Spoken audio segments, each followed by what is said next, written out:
Yes, sir. Yes, sir. What it do, gang? We live. We back, man. Welcome back. If you don't know this your first time here, I'm your humble host, Chandler Blakely, aka Goose. This is the Golden Goose DFS show where we specialize in single entry 3 max and 20 max contests. So if that's your particular style of play, you stumbled across the right spot. But even if it's not, you still in one of the best places you can be, man. Content on point, videos on point each and every day. You want to be subscribed. You want to have your notification bells on so you know when the videos drop, alright? Listen, this is my third and goal series. Well, I give you 3 plays that's going to be in my player pool that I got my eye on. And we doing quarterbacks today. I got 3 of them queued up for you. You know I don't like to keep you long, so sit on down. Let's talk about it, alright? Listen, now this is fully loaded slate here. Full 13 game slate, man. You got a lot of high team totals on here, and I think quarterbacks and just the whole site in general. The pricing is starting to even out and balance out. Guys are becoming more accurately priced, so it's gonna get a little tougher to build lineups. When you look at the quarterback position, I think it's starting to level out and the cream is starting to rise to the top. If you look back to last year, we hit a certain point where just paying for the best QBs is what you needed to do week in and week out. I think we're getting right back there as the prices are starting to even out and we starting to see what each team can do and what everybody's capable of. That pricing has started hitting that spot, so it's just gonna be the guys for me, man, the big name guys. But I do got one pay down option for you. Let's get into it. First up at the top, going right back to my boy Lamar Jackson. Listen, if you watch me on the regular, you know we was on him last week.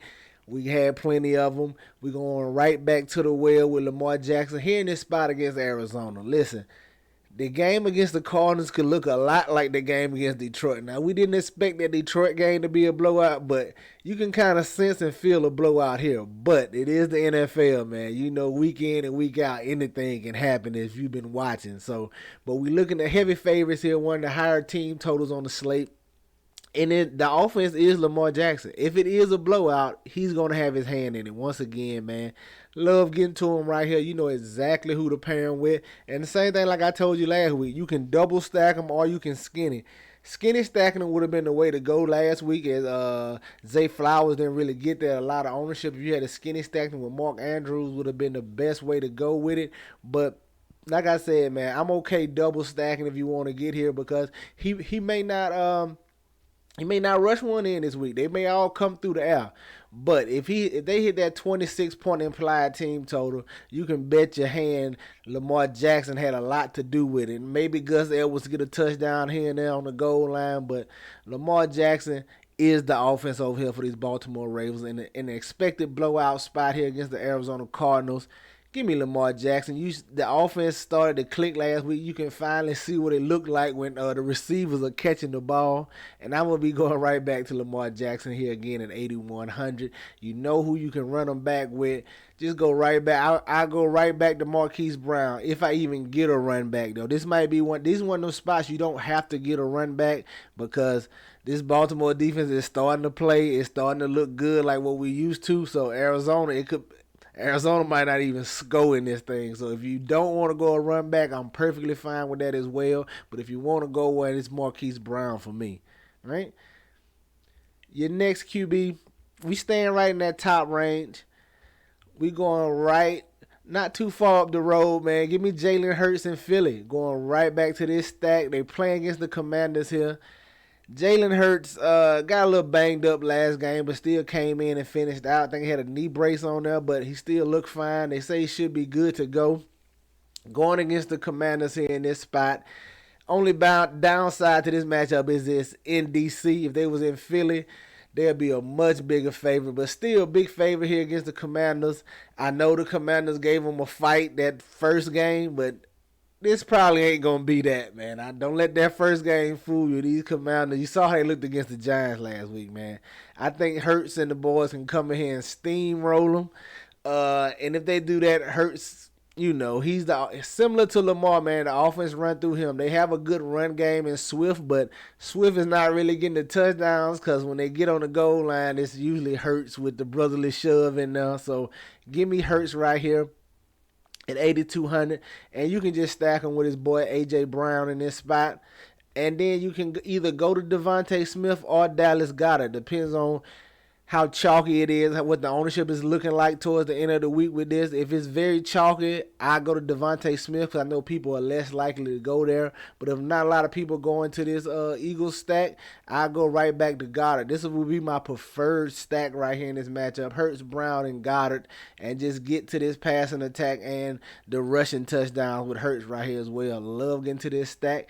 And a similar spot to that last game, you might not necessarily need a run back in this spot, but if you do, it'll be Terry McLaurin for me, and just get up out of there. I don't want too much from this Washington team. Don't try to get overstack this game. I don't think Washington gives you the type of performance they gave you the first time they played Philly. I think you see a very dominant Philly performance here, as this offense is really starting to click, man. You saw them beat the Dolphins Sunday night.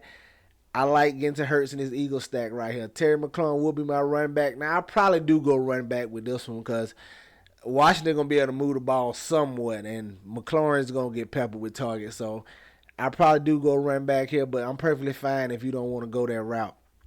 And your last stack I'm going to give you this week, man, is what I like to call an offensive stack. This is where you try to get a piece of just the entire offense of a team. Pardon me. And that's what I'm going to do here in this spot.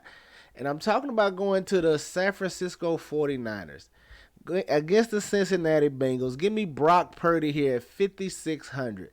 He's had some solid games. He's looked bad as of late, but you know he's capable of 25, 26 fantasy points, and that's all he really needs to get me in this matchup here against the Bengals. And I think they get pushed a little bit. This Bengals defense isn't the best. They can be scored on. But the 49ers are favored in this spot. Coming off a loss on Monday night to these Vikings, they're going to be hungry, looking for a win. They're a little handicapped without Deebo Samuel, but the rest of the offense looks fine. And the offensive stack is when you pair a QB with the running back and a pass catching option. So this might be the first time this year I play Christian McCaffrey, man. Stack him here with Brock Purdy, and I'm probably going George Kittle. You see how this offense looked last night without Deebo Samuel? I think 9 targets for Kittle here. You can go Brandon Jennings if you want. Now, if you go Ayuk, it could get a little expensive. But you can go Ayuk in this spot or Jawan Jennings. It'll be all the pairing options with Purdy and McCaffrey here. And what that does is just allows you to get your hand in pretty much every touchdown. Like this combination going to offensive stack, I'm going to have my hand in every touchdown unless it's like a defensive touchdown or like Eli Mitchell comes in and vultures one on the goal line. But any rushing touchdown I should get a piece of it. Any passing touchdown I'm going to have a piece of, even if it's not the Kittle.